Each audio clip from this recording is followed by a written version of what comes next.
because everyone goes, great, quick nap. Don't have a nap. Raise your hand, just squeeze your left ear as hard as you can. Raise your hand if it hurt. Fantastic. Thanks for having me. No, that's not true. Let me tell you a story. I just want to take that off the screen for the moment. I want to tell you a story that will explain to you the first 3 years of the neurobiology of pain that you would study at university. 8 years ago, I was walking in the bush. I had a sarong on. Very cool. This is what happened. Did you see that? Hang on. This is what happened. Biologically, I'm going to tell you what happened just then. Something touched the outside of my left leg in the skin. That activates receptors on the end of big, fat, myelinated, fast-conducting nerve fibres.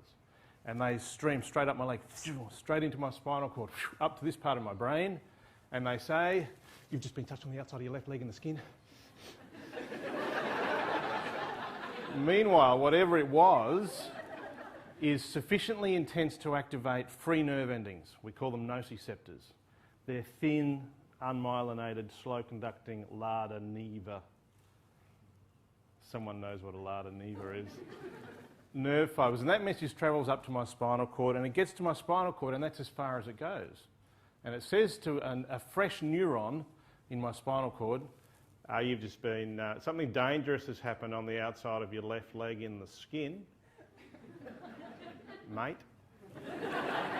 And the spinal nociceptor takes that message up to the thalamus, which sits in there somewhere, and says, there's danger on the outside of your left leg in the skin, mate. Now the brain has to evaluate how dangerous this really is. So it looks at everything. And the way that I make sense of this, of what happened to me, is the brain thought, frontal lobe, have we been anywhere like this before? Hang on, I'll just ask the posterior parietal cortex. Have we been in this environment before? Yes, we have. Has it happened at this stage of the gait cycle? Yes, it has. Is it coming from the same location? Yes, it is. What is it? Well, your whole life growing up, you used to scratch your legs on twigs. This is not dangerous. I'm going to give you, the organism, just something so you can kick off the twig and continue on your merry way. And that's what happened for me. I can't show you now, but I took off my sarong, got in the river, got out of the river, and that's the last thing I remember, having been bitten by an eastern brown snake. Survivor. Thank you very much.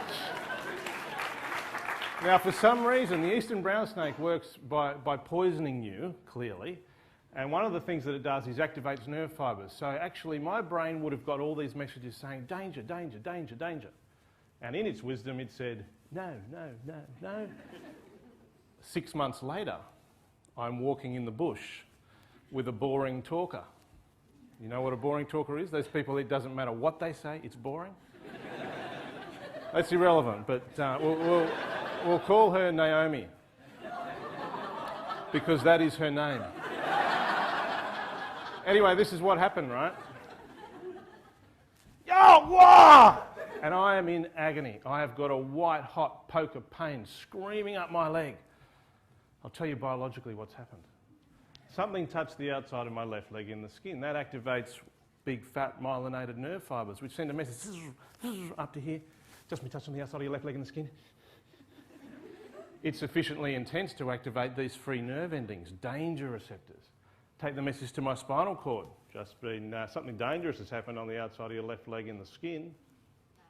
Yes. Well done. You weren't planted. That goes to the thalamus and says the same thing. Something dangerous has just happened on the outside of your left leg in the skin. Nice. So the brain says, thanks very much, thalamus. Kids all right? Good. Anyway. Frontal cortex, anything to tell me about this? Hang on, I'll ask the posterior parietal cortex. Where are we? We're walking in the bush. Oh. You're a bit mate happy. This stage of the gait cycle, where's it coming from? Have we been here before? Oh, yes, we have. Last time we were here, you almost died.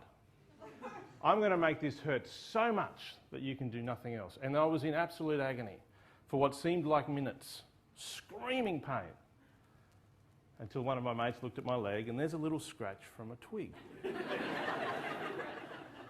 The pain in those situations was totally different because of meaning. I want to try and convince you that pain is an illusion 100% of the time. Here's a visual illusion. So if you have a look at this picture, you've got a square that's got A in it and a square that's got B in it. Raise your hand if you think that the square with A in it looks darker than the square with B in it. Thank goodness for that. None of you have a really socially embarrassing neurological disorder, except you. That's not true. But watch what happens if we have another look at this. These are those two squares taken out of that picture. And hopefully you can see that they're identical, and some of you may not believe me, so I'll just put A on top of that, and I'll put B on top of that. And some of you may still not believe me, so why don't we just move A over on top of B, or B over on top of A.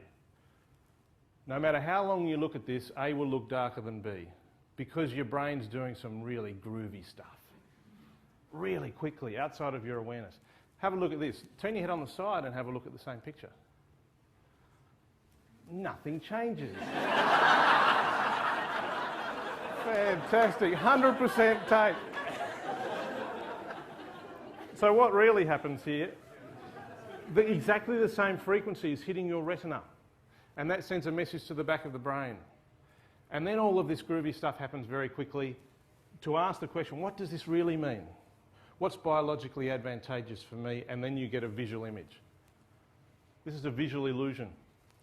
And vision's not about emotion. Vision's not necessarily about survival, but pain is.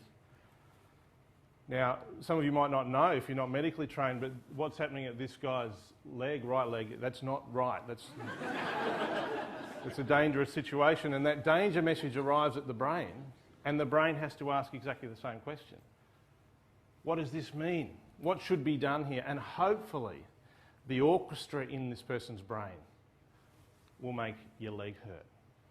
In the work that I've been doing for a long time, we're trying our best to work out how do we convince people in pain that we understand they're in pain, but it's not just about the tissues of their body. How do we convince them of that? And a key conceptual shift that we think is really important is that you can understand that pain is the end result. Pain's an output of the brain designed to protect you. It's not something that comes from the tissues of your body. There's nothing there. We show patients a really sharp knife and we say, this knife is sharp, yeah? Yeah. And it might be a bit cold, yeah? And it's hard, it's got all those properties. Is this knife painful as it sits out there? No, it's not. That knife does not have the properties of pain. And when you stick it into their belly, we do this regularly, straight through. The belly doesn't adopt the property of pain. The brain has to do some very rapid and groovy things to project this illusion that pain exists there. 100% of the time, pain is a construct of the brain. We can mess with pain really easily without touching the tissues. This is an experiment we did a while ago where we got supposedly normal, healthy volunteers. They're not normal people because they're volunteering for a pain experiment. But let's say they're reasonably normal, right? And we put a very cold piece of metal on the back of their hand. And we just show them one of two lights. One light is red and one light is blue. We don't tell them anything about the lights, we just show them the light. I see that hand. And we ask them, how much does it hurt? And if they see the red light, it hurts more than if they see the blue light. The stimulus is exactly the same. What's different is the meaning of the stimulus. Now there's a cue that says this is really hot because red means hot. So the sensible brain, the clever brain, should say, well, I really don't want you to do it. So I'm going to make it really hurt. These people in the States are allowed to get their psychology students to participate in experiments in exchange for credit points or sex or something. Anyway, they put their head inside what they think is a stimulator for their head, and they make sure that the subject can see the intensity knob. And as they turn up the intensity knob, this picture, the little figure there showing the lines going up at a steady rate, that's their reported head pain, and it matches the intensity knob. But the stimulator's doing nothing. It's just one of those old-fashioned plastic hair dryers that doesn't do anything. Yeah, you know those things? Yeah, you probably use one. Yeah. The trick is that they have to see the intensity knob. And I always think it'd be fun to do an experiment based on that Spinal Tap film where the intensity knob goes up to 11. Remember that film? What's really important from a clinical perspective, and I'm a clinical neuroscientist and I see patients in pain, any piece of credible evidence that they're in danger should change their pain. And they're all walking into hospital departments with models like this on the desk. What does your brain say when it sees a disc that's slipped so far out it's sitting on its own? If you've ever seen a disc in a cadaver, you can't slip the suckers. They're immobile. You can't slip a disc.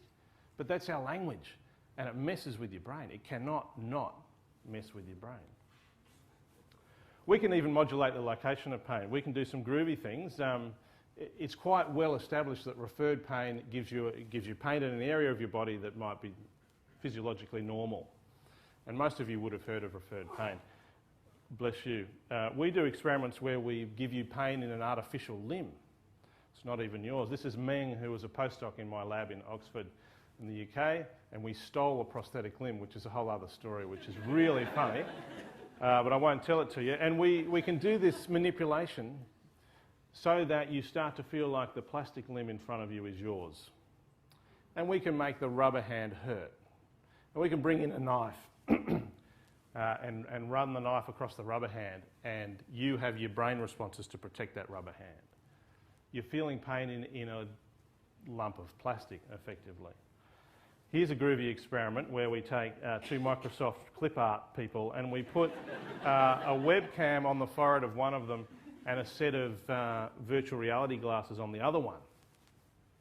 And then we get them to shake hands, and as they're shaking hands, the person on your right, who's wearing the goggles, their visual field is coming from the other person's forehead. Have you got it? So they are effectively looking at the other person thinking it's them because they're shaking hands, the motor command fits, everything's good. And then we come in and put a painful stimulus on that person's arm, and they see it hit the arm of the person over there with whom they're shaking hands. And they say, ouch, it really hurts. And we say, where does it hurt? On that man's arm. And they get it right every time. They point exactly where it is, but if you're an outside taking a photo of that, they're literally, we've got the painful stimulus here, and they're saying, it hurts there. So the brain is not only producing pain, it's projecting it to this location in midair. We can mess with that.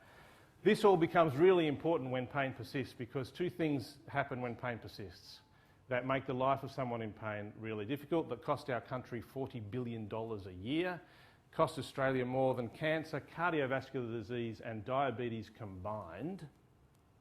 Thanks for that facial expression. I wanted someone to go. This is the problem, that if we keep running the neurons, the brain cells that produce pain, they get better at producing pain. They become more and more sensitive, so we need a smaller and smaller influence. The illusion, if you like, in increase in sensitivity becomes very unhelpful. It's trying to protect you from something that's not needing protection. It's very real. The other thing that happens is that all of these networks lose their capacity to be specific and precise. So the pain spreads. The pain changes its quality. Ultimately, it's not even informative. It's both unhelpful and uninformative. Maybe the next TED Talk ever is the really important question, what do we do about it? Who knows? But no, we do know. That's what we're really researching, but that's the end of my 18 minutes. Thank you very much for having me. It was cool.